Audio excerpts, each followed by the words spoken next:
Hello, it's Rohan Bumbra here at Drum Central. So I've got a quick video for you today. It's just going to be showing you how to assemble a Mapex Tornado starter kit. Okay guys, so we're just going to get the boxes open just now.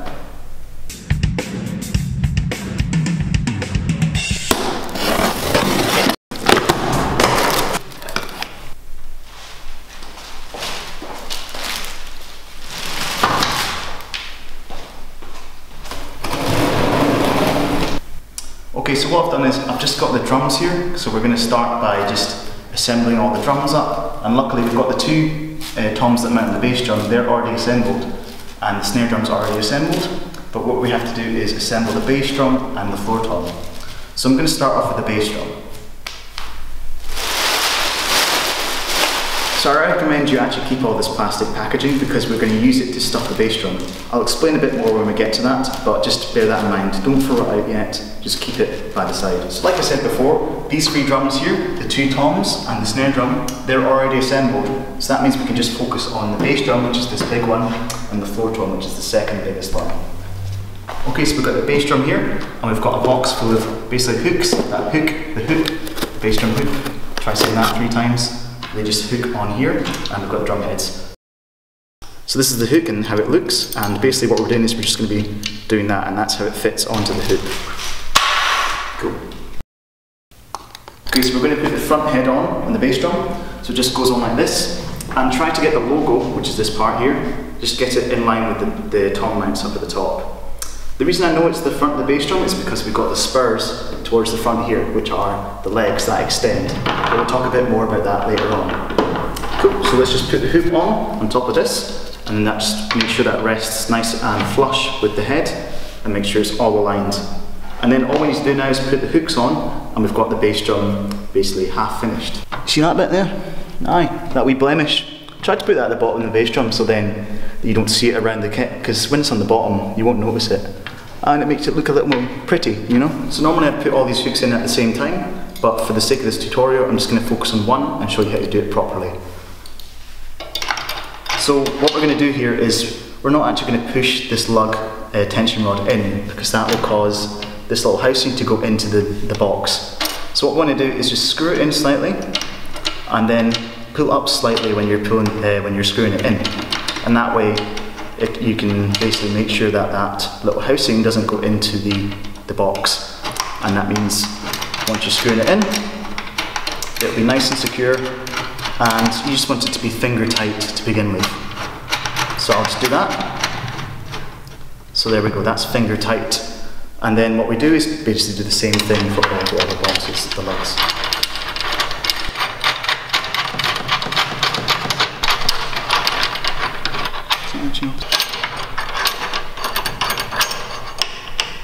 So we've got these lugs all to finger tightness, and so we're just going to do a rough tune of this bass drum. So if I put my hand and put some pressure into this head, you notice that there's wrinkles all around the drum. And so what we're going to do is just tighten these lugs up so these wrinkles disappear, and it means that we've got an even tension on the drum, and this will give us a nice bass line for our tuning.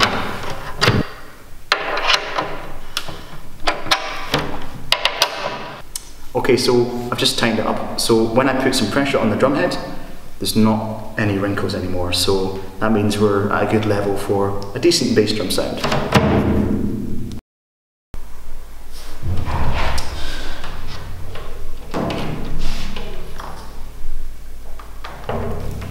What I said about packaging? Well, we're going to be using it now.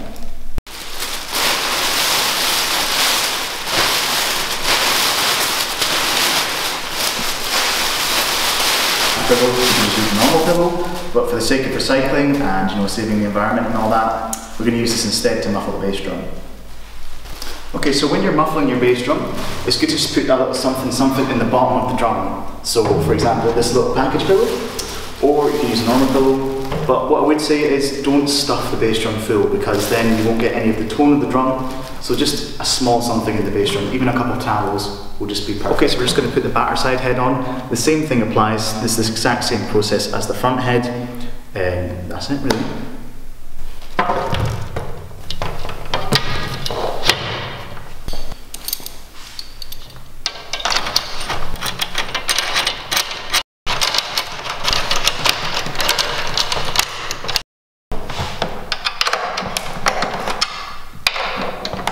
Okay, so that's the bass drum done, and all we did was just copy the process of the resonant side, and we just did the exact same thing for the batter side. And all we're going to do now is just move on to the floor tom. Whoa! The floor tom's here now. Cool. So what we're going to do is just take off the heads, and it's a very similar process to the bass drum, but you notice that there's actually the two hoops for both sides of the drum are on this top side here. So what we have to actually do is get our drum key and just take out some of these lugs, and then we've got both the hoops here. So I'll just quickly do that for you.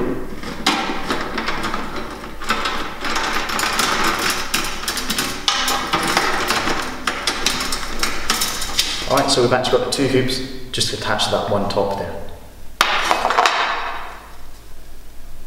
Very much like the bass drum, it's just a case of putting the heads on, putting the hoops on, and then tightening up the lugs, finger tight, and then just tuning that up with the wrinkles, and then maybe a wee bit more because it's a tom.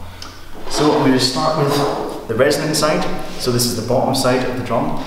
The reason you can tell is because these are little brackets here that you put the legs in, and these are towards the bottom of the drum. So make sure you got that the right way round, and put this drum head on, the hoop on, and I'll just whiz through and put all these little tension rods in as well.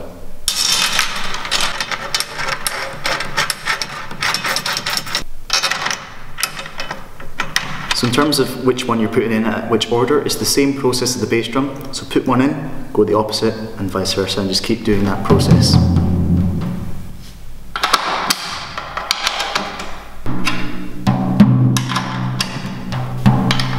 So what I was just doing there was, I was just tapping each of these lugs and just checking the pitch of the head on each of these lugs. So you want to make sure that these are all the same relative pitch, so they all sound very similar, and that way you know that the head is seated correctly, and it will create a nice resonant tone for you. So just bear that in mind. Do it with the bass drum, the toms, the snare drum, do it with every drum. And that's a great start on how to get great sounding drums. Okay, so we're just going to flip this over and do the exact same thing again.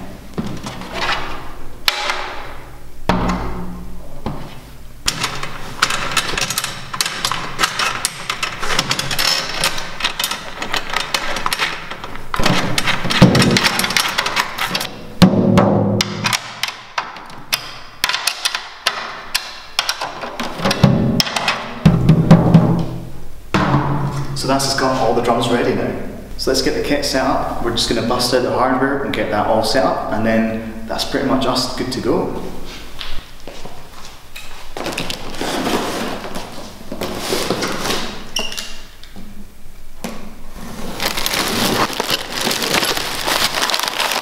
Now you don't need to see me unpack the rest of the boxes, do you? Okay, so this is all the hardware you get. Okay, so we've got the drum stool here. Next along is the bass drum pedal. We've got a cymbal stand here, and this very complicated one is a hi-hat stand. And then towards the end we've got a snare stand, some tom holders, and some floor tom legs. And they're nice enough to include some drumsticks as well.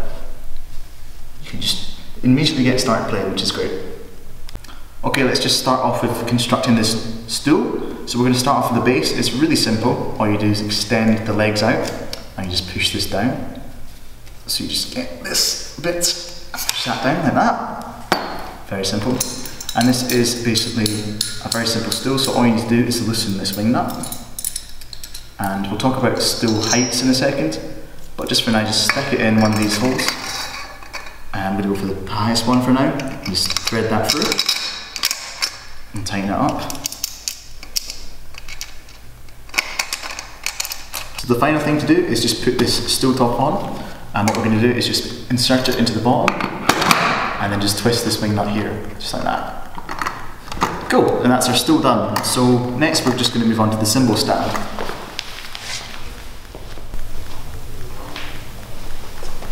I'm back, got my cymbal stand. Let's make it. Alright, this could be more simple, to be honest. You've got two pieces, pretty simple. So we're going to start off with the bass again. Just make sure that's spread out, but not spread out too much. You don't want to overextend it like this, because then it's a bit more unstable, and you don't want to have it too small like this. So just somewhere in the middle. Usually I go for where it's nice about that. That's a good angle there. And then all we do is just take this tube, put in the top, and that's it, pretty much. And then all we need to do is adjust this so it's facing up, and that's where you put your cymbal on. Easy. So moving on, we're going to do the bass drum pedal now.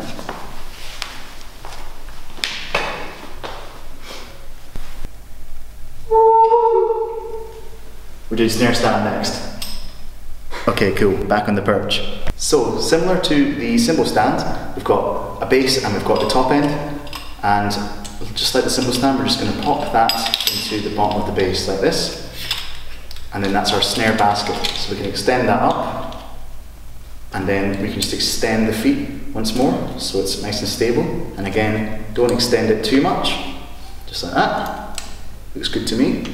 And then we can just extend these arms out, and that's where our snare drum is going to be. And this little wing nut here, this plastic wing nut, is going to be what tightens the snare drum to the snare drum basket. So this actually brings the arms up, just like that. And we'll get into that once we put the snare drum in. I'll show you how that wing nut works in more detail, but for now, we're going to move on to the hi-hat stand. So this is the hi-hat stand. It's the one with the foot boards, but it's also got this rod. It's got a bass. It looks very confusing. It's got a chain link system, but honestly it's not too bad. So what we're going to do is just put that rod down and just focus on the bass first. So like all the other stands, we've just got a wing nut here, and we can just loosen that off, and then our legs can be extended. And then basically you'll notice in the bottom of this foot plate that we've got a couple of arms here, and they're just being tied together by a bit of wire by the looks of it. So we're just going to take that wire off, and you'll see this bounces out, extends out. And that's because there's two holes in the bottom of the stand that you put these in, just like that. And that is the base of the stand sorted. So I'm just going to put this on the floor now, and then to make sure it's flush with the ground, we're just going to stamp on the pedal, and it looks like we're good. So that's nice and stable with the legs. Make sure the legs are nice and stable and level with the ground. So as you can see on the top of this rod, there's this little wing nut here, and this is what we call, it just comes off, it's called the hi-hat clutch, and this is what we attach the top of the hi-hat cymbal to the stand, so we'll keep that for later. We'll put it aside, and then we've got the inside rod, which is this small bit here, and then we've got just the outer tube. So what we're going to do is, this bottom bit's got a thread, and if we look at this stand, it's got a thread here, so we just basically put that together and just thread that in. Just make sure it's finger tight. You don't need to totally clamp it down, because you'll probably have to take this apart at some point, but just so it's nice and tight and it won't fall off or come loose.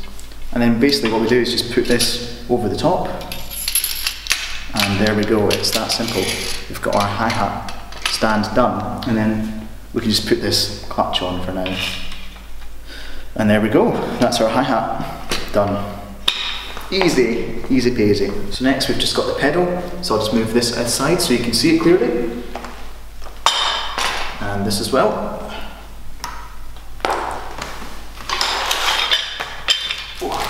So here is the pedal.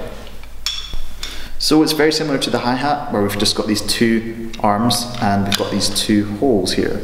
So we can just pop that, squeeze it, and then pop that in. And that's footboard done. And then all we do is get the beater, obviously take the plastic off, but we slide that in there and we tighten this up with the drum key just here. Cool.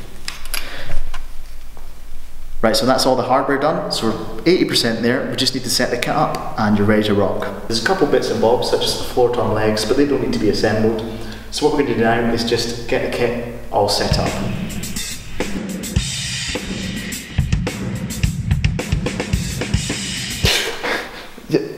Why am I still here? Why have I got a grey shirt on?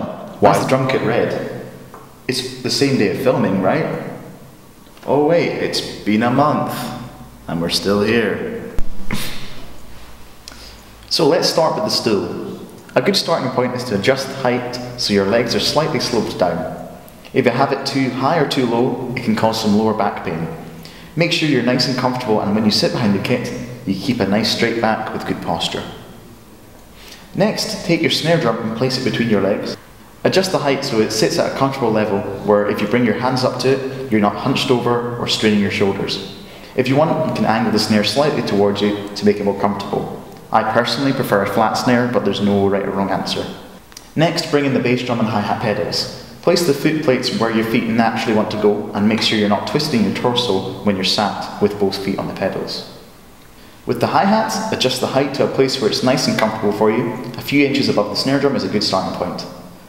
Now let's bring in the floor tom. It's fairly simple with the floor tom. You just set it up the same height as the snare drum and you angle it slightly towards you if you want, but again with the snare drum you can keep it nice and flat. Add the rack toms in a similar fashion, angling them towards you and make it nice and comfortable to play. Finally, the crash cymbal can be placed on either side of the kit. I'd recommend the right side between the floor tom and the second rack tom. Again, the height should be comfortable to reach and at a slight angle towards you. And that is all you need to get set up and ready to play.